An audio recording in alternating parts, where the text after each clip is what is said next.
اس طرح کے خطرات کے لیے تیار ہیں. اور میں سمجھتا ہوں کہ اس کے علاوہ ان کے پاس چارہ ہی نہیں ہے نا. انہوں نے پہلے مذاکرات کیے, 2 دفعہ مذاکرات کے دوران ان کو جہریت کا نشانہ بنایا گیا. پھر گزشتہ 47 سال سے ان کے خلاف کیا نہیں کیا گیا. سینکشن, ہر روز ایک نئی سینکشن, ایک پرائمری سینکشنز ہیں جی, پھر یہ سیکنڈری سینکشن ہے جی, پھر ٹرمپ صاحب آ گئے جی, میکسیمم پریشر ہے جی, اس سے پہلے صدام کے ذریعے 9 سال 8 سال کی جنگ ہے. تو 47 سال میں ایرانی قوم نے بہت بھگتا ہے. اور گزشتہ جون کے اندر جو 12 روزہ جنگ کے اندر, تو پھر ان کے سامنے یہ بالکل ہر چیز اس وقت شفاف ہے کہ اپنی حکمت عملی اور اپنی اسٹریٹجی کے ساتھ چلتے رہو, اپنے مطالبات, اپنے مقاصد, اپنے ویژن کے ساتھ آگے چلتے رہو, قربانیوں کے لیے تیار رہو, اور کسی بڑے ہدف کو لینے کے لیے جو قربانیاں دینی ہیں اس کو ایک اجتماعی صورت میں اس کو بھی سامنے رکھو. تو ایران کی قوم اور حکومت تو یہاں پہ کھڑی ہے, اس کے پاس کوئی اس کے علاوہ چارہ نہیں ہے کہ وہ دوبارہ مذاکرات کی میز پہ بیٹھے اور 4 دن کے بعد پھر ان پہ حملہ ہو جائے. لہٰذا یہ تو جنگ کو لمبا بھی کرنے کے اور پھیلانے کے بھی قائل ہیں اور اسی اسٹریٹجی بھی چل رہے ہیں. باقی جو ٹرمپ صاحب یہ کہہ رہے ہیں کہ وہ بجلی کے جو ہے وہ اسٹیشن اڑا دیں گے اور انرجی کے جو ذرائع ہیں اور فلاں یہ کر دیں گے, تو یہ تو خود میں سمجھتا ہوں کہ جو دنیا میں بڑے ہیومن رائٹس کی بات کرتے ہیں, انسانی حقوق کی بات کرتے ہیں, بڑے بڑے عالمی ادارے بیٹھے ہیں, انہیں اس کا کم از کم نوٹس تو دینا چاہیے نا کہ یہ تو وار کرائم میں آتا ہے. اس شخص کو کم از کم بیان کی حد تک تو کہیں بھئی یہ تو تم اوپن اعتراف کر رہے ہو, یہ جتنے جنگی جرائم ہیں تم تو بڑے مجرم ہو, تمہیں تو ICC ICG میں جو ہے لے کے جانا چاہیے. لیکن ایران, ایرانی عوام, ایرانی حکام, انہوں نے اپنے سسٹم کو ابھی تک تو بڑے اچھے طریقے سے مینج کیا ہے کہ وہ اس طرح کے بڑے حملوں کو بھی برداشت کرنے کے لیے مجھے تیار نظر آتا. لیکن ڈاکٹر صاحب ظاہر ہے اگر کوئی بھی کسی بھی قسم کا معاہدہ ہونا ہے, کراس دا ٹیبل بیٹھنا ہے تینوں فریقین کو, تو پھر اس سے پہلے تو سیز فائر بہت امپورٹنٹ ہے, جنگ بندی سب سے زیادہ امپورٹنٹ ہوگی. تو آپ کو جنگ بندی کا راستہ نظر آ رہا ہے؟ مطلب ایک طرف تو الٹیمیٹم ہے 24 آورز کو اس کی ڈیڈ لائن ایکسٹینڈ کی گئی ہے, دوسری طرف جنگ بندی. خبریں چل رہی ہیں, خبریں تو اس وقت سامنے آ رہی ہیں کہ 45 ڈیز کی ایک ٹیمپریری سیز فائر شاید ہو جائے. لیکن ایران اس پہ بڑے سختی سے ڈٹا ہوا ہے, چونکہ ساتھ ساتھ جو ٹرمپ نے کہا کہ اب ہرمز کو کھول دیں, وہ تو ایران کہتا ہے کہ ہم نے بند ہی نہیں کی, کھلی ہوئی ہے لیکن ہمارے کنٹرول میں ہے, ہم جس کو چاہیں گے جانے دیں گے, جس کو چاہیں گے نہیں جانے دیں گے. اس کو یہ نہیں کہا جا سکتا یہ بند ہے. تو اس تناظر میں اگر دیکھا جائے تو کچھ چیزیں قریب ہوتی بھی نظر آ رہی ہیں. لیکن جو میں اپنے ذاتی تجزیے کے عنوان سے اس خطے کی سیاست کو جس انداز سے سمجھتا ہوں, تو جو سب سے بڑا سپائلر ہے یہاں پہ وہ ہے اسرائیل اور نیتن یاہو. اس کے لیے کیا پیش بندی کی جا رہی ہے؟ اگر پاکستان کوشش کر رہا ہے, مصر کر رہا ہے, ترکیہ کر رہا ہے یا اور ممالک رشیا, چائنا, تو جب تک اس سپائلر کے بارے میں اگر کوئی حتمی رائے قائم نہیں کی جا سکتی تو میں سمجھتا ہوں کہ مذاکرات کسی نتیجے پہ نہیں پہنچیں گے. اور ڈونلڈ ٹرمپ کے ارد گرد بھی زائنسٹ لابی کا جو ایک بڑا جسے کہتے ہیں مضبوط حصار ہے, اس کو بھی توڑنے کی ضرورت ہوگی. نہیں تو پھر دنیا تو جس طرف جا رہی ہے اس میں تو مشکلات ہی مشکلات اور بحران ہی بحران نظر. دیکھیے, for that matter we have to have some guarantor. تو at this point in time کون آپ کو ایسا ضامن نظر آ رہا ہے گارنٹر دونوں سائڈز پہ جو ضمانت دے سکے, وہ ایرانین سائڈ ہو یا پھر US سائڈ یا اسرائیلی سائڈ ہو, دونوں طرف سے؟ دیکھیں ایران کی عوام کی طرف سے بھی, اور میں ان کے بعض اینالسٹ جو ہیں ان کی بھی باتیں پڑھ رہا تھا, سن رہا تھا, وہ کہتے ہیں برائی کی جڑوں کو ختم کریں اور اس کے بعد جو ہے وہ آپ مذاکرات کی بیس پہ بیٹھ کے مسائل حل کر سکتے ہیں. وہ کہتے ہیں 2 برائی کی جڑیں ہیں یہاں پہ جو خطے کے اندر امریکی ایئر بیسز ہیں, یہ بنیادی طور پہ جنگ کا باعث بنتی ہیں, پہلے بھی اور اب بھی, اور یہی جو ہے ایرانو فوبیا بناتی ہیں, خطے کے ممالک کے اندر بھی ایران کے خلاف نفرت پیدا کرتی ہیں. اور دوسری طرف اسرائیل ہے جو گریٹر اسرائیل منصوبے کے تحت جو ہے وہ ہر روز ایک نئی سازش جو ہے وہ تیار کر رہا ہے. تو جب تک یہ دونوں قوتیں یا دونوں خرابیاں یا دونوں برائیاں ان کا کوئی واضح حل نکال نہیں جاتا تو ٹیبل پہ بیٹھ کے شاید مسائل حل نہیں ہوں گے. لہٰذا اسلامی ممالک, خطے کے ممالک, عالمی طاقتیں, عالمی ادارے, ان سب کو ان 2 چیزوں کو سامنے رکھتے ہوئے کہ کس طرح خطے سے یہ بیسس ختم ہو جائیں اور اسرائیل کو ایک ایسی سطح پہ لایا جائے کہ وہ حملے کی پوزیشن میں نہ رہے, تو پھر تو گارنٹر کی بھی ضرورت نہیں ہے, پھر تو معاملات ویسے ہی حل ہو جائیں گے. امریکہ اور ایران کے تو ہزاروں کلومیٹر کے فاصلے ہیں، ان کے تو درمیان مسئلہ ہی نہیں ہے. امریکہ تو اسرائیل کے ہاتھوں استعمال ہو رہا ہے، اور یہ جنگ بھی اسرائیل کی ہے، اور امریکہ کے اندر بھی اب تو یہ آوازیں اٹھ رہی ہیں کہ اسرائیل کی جنگ ہے. تو اس معاملے کو دیکھنا ہوگا کہ گریٹر اسرائیل یا زائنسٹ لابی کے جو انسانیت کے بارے میں، دنیا کے بارے میں جو نظریات اور جو اہداف ہیں، اور نیل سے ساحل تک، نیل سے فرات تک کی جو ان کی ایک مذموم سازش ہے کہ اس پورے خطے کو انہوں نے اپنے کنٹرول میں لینا ہے، تو یہ ساری چیزیں اپنے سامنے رکھیں تو پھر تو مجھے بہت صورتحال مشکل نظر آ رہی ہے. بہت شکریہ ڈاکٹر راشد عباس نقوی ایکسپرٹ ہمارے ساتھ موجود تھے. ایک بریک لیتے ہیں، بریک کے بعد واپس آتے ہیں.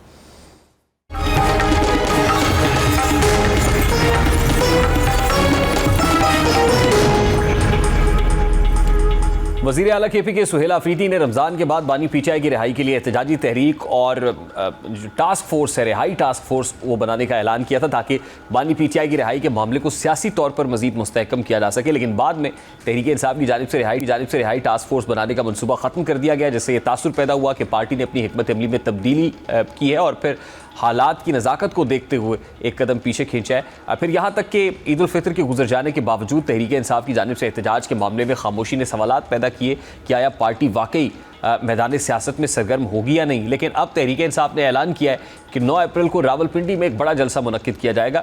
اس اعلان کے بعد یہ سوال اٹھتا ہے کہ کیا تحریک انصاف ایک طویل عرصے بعد مؤثر جلسہ کر سکے گی، اور کیا یہ جلسہ واقعی ایک بڑے پاور شو کے طور پر سامنے آ سکتا ہے. ظاہری بات ہے کہ اس جلسے کی کامیابی مختلف عوامل پر منحصر ہوگی، جیسا کہ حکومت کی اجازت، انتظامی اقدامات اور اندرونی پارٹی نظم و ضبط جلسے کی کامیابی کی اولین شرائط میں سے ایک ہے.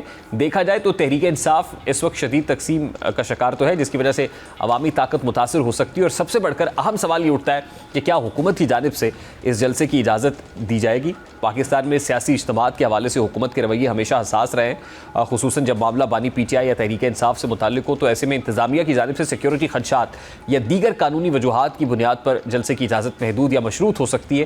اسی لیے تحریک انصاف کے لیے یہ ایک اہم چیلنج ہوگا کہ وہ قانونی دائرہ کار اور انتظامی حدود کے اندر رہتے ہوئے اپنے مطالبات اور احتجاج کو ظاہر کرے. اب دیکھا جائے تو اس وقت تحریک انصاف بنیادی طور پر یہ تاثر دے رہی ہے کہ عدالت میں بانی پی ٹی آئی اور بشرا بی بی کی زیر سماعت کیسز پر سنوائی نہیں ہو رہی. اسی وجہ سے پارٹی کے پاس احتجاجی دھرنا یا جلسہ کرنے کے سوا کوئی مؤثر آپشن باقی نہیں بچا ہے. اسی حوالے سے آج وزیر اعلیٰ کے پی کے سہیل آفریدی کا میڈیا سے بات کرتے ہوئے کہنا تھا کہ اگر ہمیں یہ محسوس ہوا کہ پارٹی کو مزید دباؤ میں رکھا جا رہا ہے یا بند گلی میں دھکیل دیا گیا ہے، بس احتجاج کے اقدامات کے علاوہ کوئی چارہ نہیں بچے گا. اس وقت پاکستان تحریک انصاف کے رہنما سینیٹر ہمایوں محمد صاحب نے بھی جوائن کیا ہے. السلام علیکم سینیٹر صاحب، بہت بہت شکریہ آپ کے وقت کے لیے. سینیٹر صاحب، کیا بالآخر پاکستان تحریک انصاف نے احتجاج کا یا احتجاجی رائے اختیار کرنے کا فیصلہ کر لیا اور یہ حتمی فیصلہ ہے؟ بسم اللہ الرحمن الرحیم. ایاک نعبد و ایاک نستعین. دیکھیں، سب سے پہلے تو آپ کو یہ سمجھنا چاہیے کہ ایک ڈیموکریٹک ملک میں جہاں پہ ڈیموکریٹکلی الیکٹڈ گورنمنٹ ہوتی ہے جس کے پیچھے لوگوں کی بیکنگ ہوتی ہے، بیکنگ آف دا پیپل ہوتی ہے، وہ ہمیشہ ڈیموکریٹک پروسیس کو ترجیح دیتی ہے. یہ جو جلسے جلوس کرنا یا ایون احتجاج کرنا، یہ سارا کا سارا ایک ڈیموکریٹک پروسیس ہے. انفارچونیٹلی یہ جو پریزنٹ گورنمنٹ ہے، چاہے وہ سی ایم پنجاب ہیں، چاہے وہ پی ایم پاکستان ہے، چاہے وہ منسٹرز ہیں، چاہے وہ پریزیڈنٹ ہے، یہ سارے لوگ ان الیکٹڈ لوگ ہیں جو کہ دھونس، بےایمانی، چوری چکاری کی وجہ سے ادھر آئے ہیں. انہوں نے ہمارا مینڈیٹ چرایا، انہوں نے ہمارے ووٹ چرائے، انہوں نے عوام کے جو رائے ہے اس کو چرائی ہے. تو ان کو کیا لاگے کہ یہ لوگوں کی بات کو اپنے سامنے رکھے. وہ آج کل ایک مذاق چل رہا ہے کہ جس میں وہ تصویر بتاتے ہیں پرائم منسٹر صاحب کی، وہ کہتے ہیں کہ آپ لوگ تو ایسے میرے ساتھ احتجاج کر رہے ہو جیسے میں آپ لوگوں کے ووٹ سے الیکٹ ہو کر آیا ہوں. مجھے تو آپ لوگوں سے کوئی لینا دینا ہے ہی نہیں، کیونکہ میں آپ لوگوں کے ووٹ سے الیکٹ ہو کر نہیں ہوں. یہ کام آپ سمجھ لیں کہ مریم نواز کے ساتھ بھی ہے، یہ کہاں کریں گے. اور for the sake of argument اگر اس کو مان لیا جائے تو پھر آپ پھر بھی احتجاج کر رہے ہیں؟ نہیں، ہم احتجاج کریں گے. احتجاج ہمارا حق ہے، احتجاج ہمارا فرض بھی ہے، احتجاج کرنا بھی. دیکھیں، اگر میں اس مثال کو سامنے رکھوں تو 3 چیزیں ہو سکتی ہیں کہ سب سے آپ جو اگر آپ کے پاس، میرے لحاظ سے اگر عوام کے پاس اتنے عوام اپنے حق کے لیے باہر نکلیں تو وہ اس پوری گورنمنٹ کو ایک دن میں گرا سکتی ہے, 1 گھنٹے میں گرا سکتی ہے. تو کیا وجہ ہے کہ عوام نہیں نکل پا رہے ہیں؟ کیا پاکستان تحریک انصاف عوام کو نکال نہیں پا رہی ہے؟ نہیں, اس کا تعلق تحریک انصاف کے نکالنے سے نہیں ہے. اس کا تعلق یہ ہے کہ جس طریقے سے فسطائیت اور جس طریقے سے جب عوام نکلی تھی اور گولیاں چلی تھی اور لوگوں کو انہوں نے وہ کیا تھا, شہید کیا تھا, اور اس کے بعد جس طریقے سے انہوں نے وہ ساری چیزوں کو مینج کیا, وہ ساری چیزیں ظاہر ہے عوام اس پہ ذرا گھبراتی ہے. بہت سارے لوگ ہوتے ہیں وہ اس پہ گھبراتے ہوتے ہیں. لیکن اصل جو ان کو ڈر ہے نا, وہ ان کو ڈر اس وجہ سے ہے کہ دیکھیں دنیا میں جو سب سے جو خطرناک چیز ہو جاتی ہے نا, جس سے آپ کو ڈر لگتا ہے, وہ اس شخص سے ڈر لگتا ہے یا اس قوم سے ڈر لگتا ہے کہ جس کے دل میں خوف ختم ہو جائے. یہ وہ خوف ختمی وہ چیز تھی جو مسلمانوں میں حضور صلی اللہ علیہ وسلم نے پیدا کر دی تھی کہ آپ ماں سوائے اللہ تعالیٰ کے کسی سے مت ڈرو. اس خوف کو دور کرنے کی وجہ سے مسلمان وہ قوم بن گئی تھی کہ جو کسی بڑے سے بڑی طاقت کے سامنے کھڑی ہو جاتی تھی اور لوگ ان سے ڈرتے تھے. تو سید صاحب آپ عوام کو قصوروار ٹھہراتے ہیں کہ وہ نہیں نکل رہے؟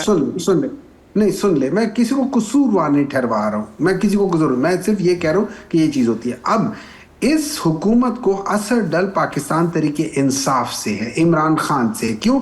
یہ وہ شخص ہے جس کو اگر آپ دیکھیں جیفری ایپسٹین نے کیوں کہا ہے کہ انہوں نے رشیا کے لیڈر کا نہیں کہا, انہوں نے چائنا کے لیڈر نہیں کہا, انہوں نے کہا عمران خان سے ڈر لگتا ہے, عمران خان ڈینجرس بنتا ہے ویسٹ کے لیے. وجہ کیا ہے؟ کیونکہ عمران خان کو ایبسولوٹلی ناٹ کہنا آتا ہے. عمران خان ڈرتا نہیں ہے, عمران خان کسی چیز سے خائف نہیں ہے. اس قسم کے لوگ جو ہوتے ہیں جو کسی کو جا کے کسی اور لیڈر کو جا کے سلوٹ نہ کرے نا, یہ وہ لیڈر ہوتے ہیں جن سے لوگوں کو ڈر لگتا ہے کہ یار یہ عوام کی طاقت کے ساتھ ہے, یہ ہم سے ڈرتا نہیں ہے. آپ یہ کہہ رہے ہیں کہ یہ ویسٹ کا پریشر ہے کہ خان صاحب باہر نہیں آ رہے؟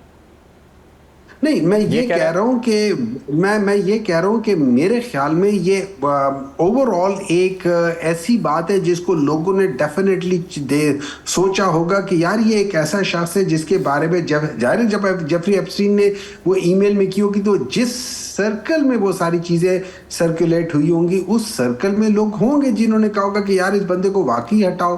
ان لوگوں نے کیا ہوگا اور وہاں سے ہو سکتے ہیں کہیں نہ کہیں کسی نہ کسی جگہ پہ تو بیج بویا ہوگا.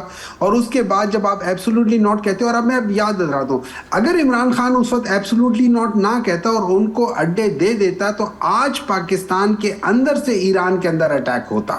تو that is what was important at that time for Imran Khan. اس وقت تو at that point in time تو کوئی اڈے نہیں مانگ رہا تھا, اور پھر آپ اسی امریکہ سے مدد بھی تو مانگتے رہے نا. آپ اسی پریزیڈنٹ ٹرمپ کو مسایہ بھی تو کہتے رہے, جو پریزیڈنٹ ٹرمپ آج پریمپٹیو سٹرائک کرتا ہے ایران کے اوپر, وہی تو مسایہ تھا پی ٹی آئی کا.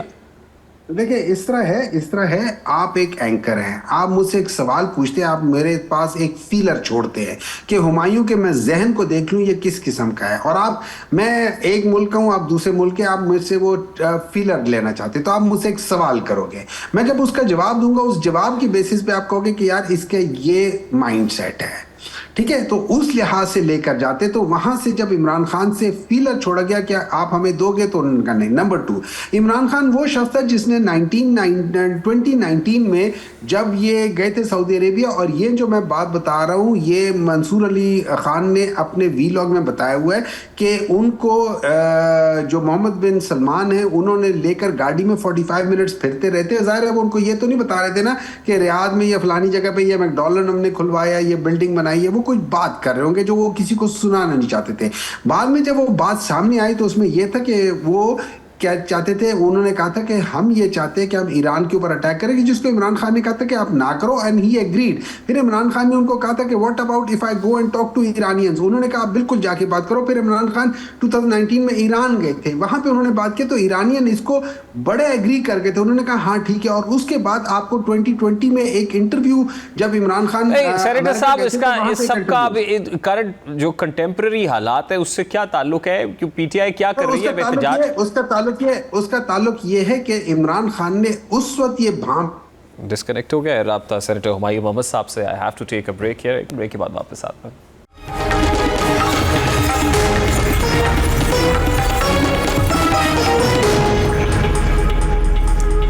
لیبیا کے ساحل کے قریب کشتی الٹنے کا ایک اور افسوسناک حادثہ ایک بار پھر اس تلخ حقیقت کو بے نقاب کر گیا ہے جس میں بہتر مستقبل کے خواب دیکھنے والے نوجوان اکثر سمندر کی بے رحم موجوں کی نظر ہو جایا کرتے ہیں۔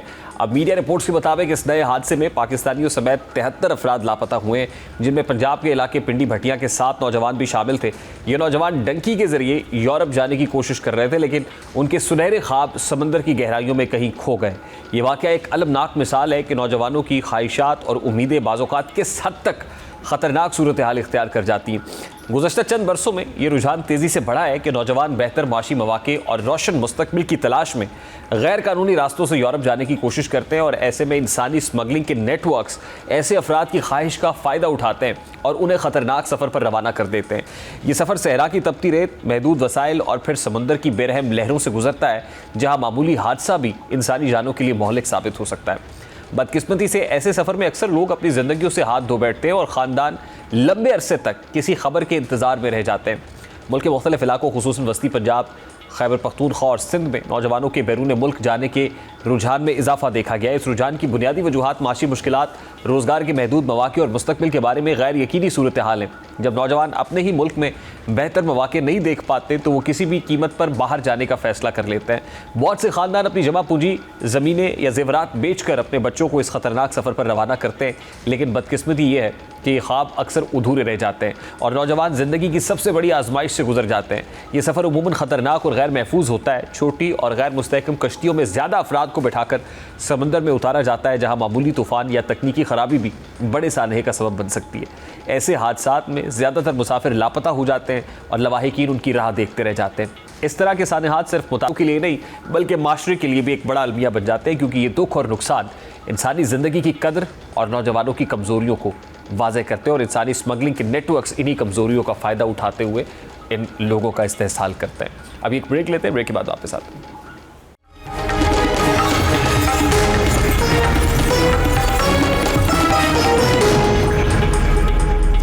حالیہ دنوں میں یورپی یونین کے کلاؤڈ سسٹم پر ایک بڑا سائبر حملہ ہوا ہے جس نے یورپی اداروں اور صارفین کی معلومات کو خطرے میں ڈال دیا ہے۔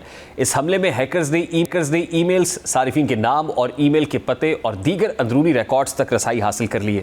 یورپی یونین کی سائبر سیکیورٹی ٹیم کے مطابق یہ حملہ ایک سپلائی چین کے ذریعے ہوا، یعنی ہیکرز نے پہلے ایک اوپن سورس سیکیورٹی ٹول کو نشانہ بنایا، وہاں سے خفیہ API چابی حاصل کی اور پھر اس کے ذریعے جو کمیشن کی کلاؤڈ سسٹم ہے اس میں داخل ہو کر ڈیٹا چرا لیا گیا۔ یہ چوری شدہ ڈیٹا تقریباً 92 GB کمپریسڈ معلومات پر مشتمل تھا اور یہ کمیشن کے ایک پلیٹ فارم سے منسلک تھا۔ یہ پلیٹ فارم مختلف یورپی اداروں کی ویب سائٹ اور خدمات کو ہوسٹ کرتا ہے۔ تحقیقات کے مطابق اس سائبر حملے سے کم از کم 29 یورپی ادارے متاثر ہوئے ہیں، جبکہ کمیشن کے درجنوں اندرونی صارفین کا ڈیٹا بھی اس نظام میں موجود تھا۔ یعنی یہ واقعہ بتاتا ہے کہ سپلائی چین کی کمزوریاں بڑے ادارے کے نظام کے لیے بہت خطرناک ہو سکتی ہیں۔ اب اس سائبر اٹیک کے پیچھے کئی مقاصد ہو سکتے ہیں۔ سب سے پہلے ہیکر ذاتی اور حساس معلومات تک رسائی حاصل کر کے انہیں فروخت یا بلیک میلنگ کے لیے استعمال کر سکتے ہیں۔ دوسرا مالی فائدہ بھی ایک اہم وجہ ہو سکتی ہے، کیونکہ چوری شدہ ڈیٹا غیر قانونی مارکیٹ میں بیچا جا سکتا ہے۔ تیسرا مقصد یہ ہو سکتا ہے کہ سائبر حملے اداروں یا حکومتوں کے اعتماد کو کمزور کرنے کے لیے بھی کیے گئے ہوں۔ بعض اوقات ہیکرز تکنیکی تجربہ بھی حاصل کرتے ہیں تاکہ مستقبل میں بڑے سسٹمز میں سیکیورٹی کی خامیوں کو جانچ سکیں۔ اب دیکھا جائے تو اس سائبر حملے کے اثرات بھی سنگین معلوم ہوتے ہیں۔ ظاہر ہے سب سے پہلے صارفین کی ذاتی معلومات کے لیک ہونے سے پرائیویسی متاثر ہو سکتی ہے اور لوگ اپنے ڈیٹا کے تحفظ کے بارے میں فکر مند ہو سکتے ہیں۔ دوسرا، اداروں کے درمیان اور عوام کے درمیان اعتماد کم ہو سکتا ہے۔ تیسرا، مالی طور پر اداروں کو نقصان اٹھانا پڑ سکتا ہے، کیونکہ انہیں نقصان کی تلافی، قانونی چارہ جوئی اور سیکیورٹی اپ گریڈز پر اضافی خرچ کرنا پڑ سکتا ہے۔ اس کے علاوہ یہ سیکیورٹی کی اہمیت کو اجاگر کرتا ہے اور دکھاتا ہے کہ بڑے اور مضبوط ادارے بھی سائبر خطرات سے محفوظ نہیں ہیں۔ یہ واقعہ بھی اس واضح کرتا ہے کہ ہیکرز نہ صرف ٹیکنالوجی کی خامیوں سے فائدہ اٹھاتے ہیں بلکہ انسانی اور نظامی غلطیوں کا بھی بھرپور فائدہ اٹھا سکتے ہیں۔ پروگرام کا وقت اب تک اختتام کو پہنچا ہے۔ آپ سے ملاقات ہوگی انشاءاللہ کل۔ اپنا رکھیے خیال۔ اللہ حافظ۔